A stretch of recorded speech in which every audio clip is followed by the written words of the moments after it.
जनाब Farooq Abdullah national conference जनाब फरूक साहब, उमर साहब, सदोत्रा साहब, सुभाष चंद्र जी, सतवंत डोगरा,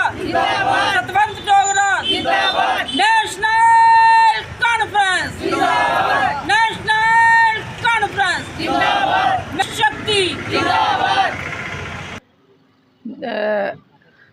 आज मैं नेशनल कॉन्फ्रेंस की प्रोविंशियल वाइस प्रेसिडेंट हूँ जम्मू प्रोविंस से, वुमेन विंग की। मेरा नाम पुष्पा देवी डोगरा है। मैंने 2 बार असम्बली इलेक्शन चुनाव जो हैं वो कंटेस्ट किए हैं। 1 time Nagrota constituency, 2nd time Chenani गोल्डी कंस्टिट्यूंसी से। आज हम कठुआ में आए हैं नेशनल कॉन्फ्रेंस पार्टी को मजबूत करने के लिए। हमारी पार्टी की तरफ से कैंडिडेट हैं हमारे सुभाष चंद्र जी। मैं आपके मीडिया के माध्यम से लोगों को अपील करना चाहती हूँ कि नेशनल कॉन्फ्रेंस एक ऐसी पार्टी है जो हिंदू, सिख, ईसाई, मुसलमान को साथ लेके चलती है और सबको बराबरी का हिस्सा देती है। आज तक बीजेपी सरकार से पहले जो भी डेवलपमेंट हमारे जम्मू कश्मीर में हुए वो सब नेशनल कॉन्फ्रेंस और कांग्रेस ने करवाए। ये बीजेपी दावा करती है कि हम 10 सालों में बहुत सारा डेवलपमेंट किया है। जब 10 साल से पहले जो लोग रहते थे, क्या उनको डॉक्टर नहीं मिले, क्या हॉस्पिटल नहीं मिले, क्या स्कूल नहीं मिले, क्या रोड नहीं मिले, क्या उनको पेंशन नहीं मिली? सब योजना वही पुरानी चल रही हैं, उसको मॉडिफाई करके नाम दूसरा दिया गया। गरीबों का राशन बंद कर दिया, विडोज़, हैंडीकैप और अपने ओवरेज लोगों की पेंशन का ऑनलाइन करके इन्होंने उनको विपदा डाल दी, ताकि वो इतने पढ़े लिखे एजुकेटेड होते तो वो पेंशन नहीं लगवाते, नहीं वो ऑनलाइन फॉर्म भर सकते हैं। इसलिए मैं अपने मीडिया के माध्यम से गुजारिश करती हूँ कठुआ कंस्टिट्यूंसी के लोगों को, सुभाष चंद्र जी को नेशनल कॉन्फ्रेंस का बटन दबा के मजबूत कीजिए। हमारा सुभाष चंद्र कैंडिडेट मजबूत होगा, आप लोग मजबूत होंगे, फ़ारूक साहब के हाथ मजबूत होंगे, उमर साहब के हाथ मजबूत होंगे। हमारे पास पावर आएगी, हम वैसे ही काम करेंगे जैसे पहले कंटिन्यू करते आए।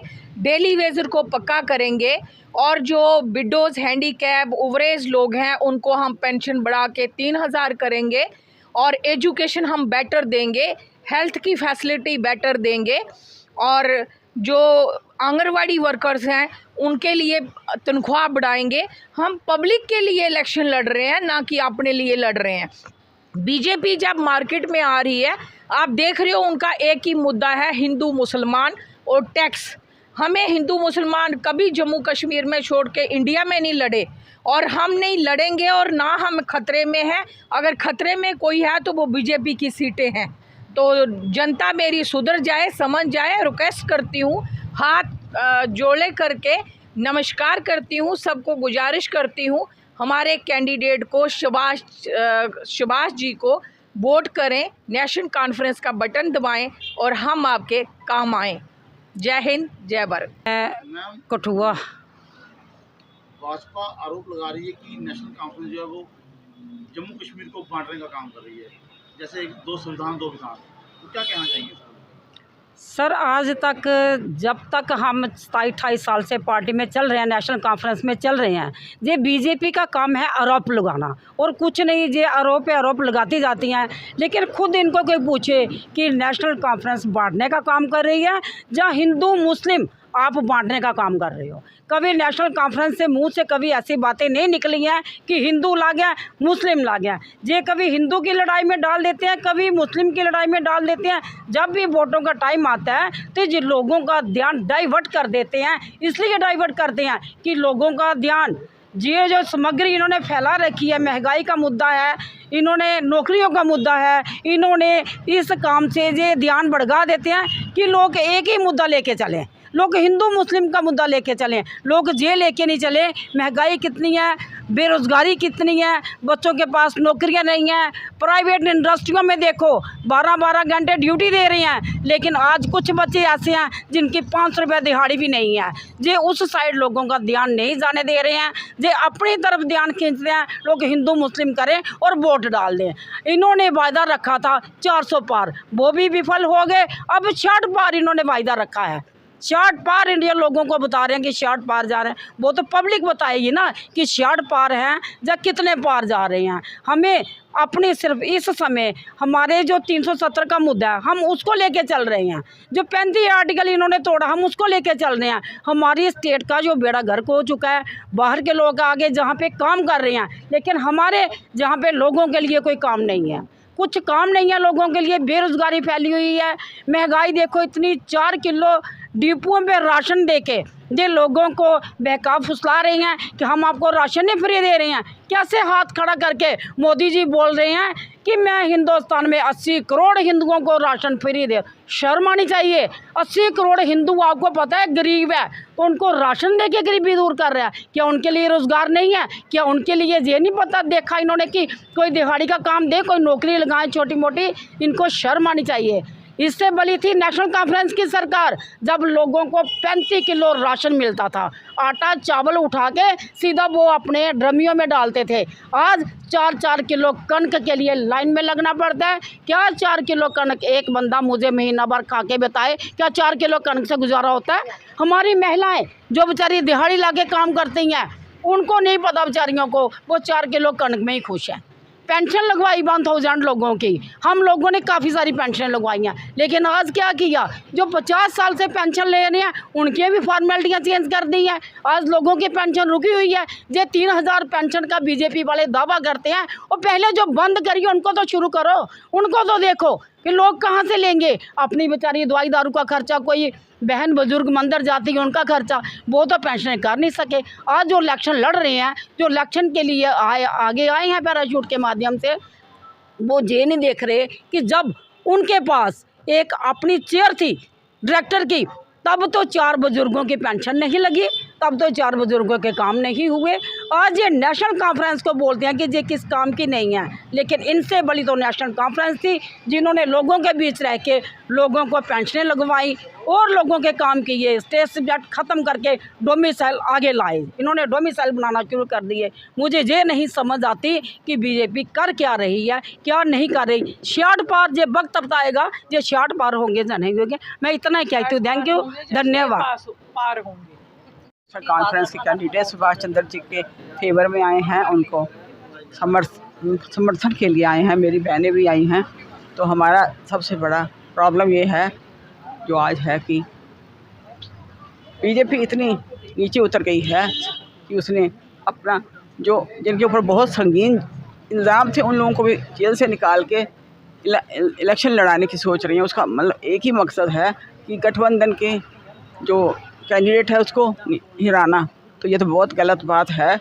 अगर आज संगीन जुल्म जो जिनके ऊपर इल्ज़ाम लगे हैं वो भी इलेक्शन लड़ के अपने आप को क्या आज ठीक हो गए, ये तो बहुत ही एक विडम्बना है। हमारे इस देश की सोच में बड़ा फ़र्क है। हम सब लेडीज़ को समझा रहे हैं, हम डोर टू डोर जा रहे हैं, ये कह रहे हैं कि आज महंगाई सिलेंडर सबकी है, सबकी प्रॉब्लम तो है ही। सबसे बड़ी प्रॉब्लम है युवाओं के रोज़गार की। साथियों को हराने के लिए अब बीजेपी की इतनी नीचता की बातें आ गई हैं कि, लेकिन हम चाहते हैं कि सब लोग इकट्ठे होकर गठबंधन के साथी को जिताएं और बीजेपी को पठानकोट से बाहर भेजें। Thank you. ये हमारा जो मैनिफेस्टो बना हुआ है जिसमें हम 1 लाख जो है वो युवाओं को नौकरी देंगे। ये जब भी हमारी सरकार बनेगी 1 लाख युवाओं को नौकरी देंगे। जो पेंशन 1000 थी उसको 3000 करेंगे, और जो एक गैस सिलेंडर फ्री देंगे, मतलब 12 बनेंगे साल के। और जो हेड ऑफ द फैमिली होगी वूमेन, उसको 3000 रुपया महीना दिया जाएगा। तो और भी बहुत सी जो चीज़ें हैं। हमारे जो कैंडिडेट हैं, जो आंगनवाड़ी है उनको पक्का बनाएंगे, उनका जो है उनकी तनख्वाह को भी इजाफा किया जाएगा और उनकी हर मुश्किलात को देखा जाएगा। जो मैनिफेस्टो है ये एक ऐसा मैनिफेस्टो है जिससे कि लोगों को राहत मिलेगी। बीजेपी वाली वो नहीं कि झूठी बातें कह दी, अमल उस पर एक पर भी नहीं हुआ। आपने देखा मोदी साहब कहते थे, बड़े बड़े दावे बुलंद बात करके कहते थे कि हम ये 3 लाख नौकरी देंगे, ये करेंगे, वो करेंगे, हम रोज़गार देंगे। तो कहाँ है? 15-15 लाख जो है वो खातों में डालेंगे, कहाँ डाला है? किसी के डाला है? तो ये जो मैनिफेस्टो है, जब हमारी कांग्रेस की सरकार जो ठीक है तो स्टार्ट कर, बात ऐसी है कि हमारे जो जितने भी 6 के 6 कैंडिडेट हैं वो जब 8 तारीख इलेक्शन होगा तो ये जीतेंगे और ये डॉक्टर फारूक अब्दुल्ला और राहुल गांधी की झोली में हम इनको 6 की 6 सीटें जो है तो नहीं है। ये तो आपको देखना होगा, जैसे मोदी जी ने कहा था कि हमने महिलाओं को पूरे देश में, ये उनकी ड्यूटी बनती थी, पूरे देश में 33% कोटा दिया था, तो वो तो लागू ही नहीं हुआ। तो कैसे मिलेगी हमें महिलाओं को 1 सीट या 2 सीटें कैसे मिलेंगी? अगर वो लागू होता, महिला को मिली है, हमने अपनी पार्टी की तरफ से दी है ना, हमारे अलायंस की तरफ से की है। 1 सीट जो महिला को बनी में गई है, दूसरी सीट जो हमने SC को दी है वो यहाँ से की है, कठुआ से की है हमारी पार्टी की अलायंस की। ऐसा कुछ नहीं है, अगर होता तो हमें 2 सीटें मिलती महिलाओं की और हम जीत कर बताते हमारे पास महिलाएं हैं। ऐसी बात नहीं है, हम महिलाएं बहुत हैं, बहुत सशक्त हैं और हम सीटें जो हैं वो जीत कर बाहर निकालते। लेकिन ये सारी जो बना बनाया जो है, इन्होंने खेल जो बिगाड़ा है, ये भाजपा का है, जिन्होंने हमसे झूठ बोला था कि हम महिलाओं को 33% कोटा दे रहे हैं। मुझे लगता अभी भी ये 10 साल तक ये नहीं दे पा रहे हैं, पता नहीं कब हमारी बारी आएगी। लेकिन मुझे ऐसे लगता है कांग्रेस और नेशनल कॉन्फ्रेंस की जब सरकार बनेगी, या सेंटर में बनेगी या स्टेट में बनेगी, तो मुझे लगता है हमें महिलाओं को 33% जो कोटा है वो इसमें विधानसभा में और संसद में पूरा मिलेगा। मुझे पूरा कॉन्फिडेंस है। और मैं आपके मीडिया के माध्यम से अपने कठुआ के जो लोग हैं उनको अपील करना चाहती हूँ कि बहुत बढ़ चढ़ कर उनसे रिक्वेस्ट करती हूँ कि बहुत बढ़ चढ़ सुभाष चंद्र जी जो हैं अलायंस के कैंडिडेट हैं, इनको मतलब वोट दें और इनको जिताकर अपनी विधानसभा में भेजें। जय हिंद, जय भारत।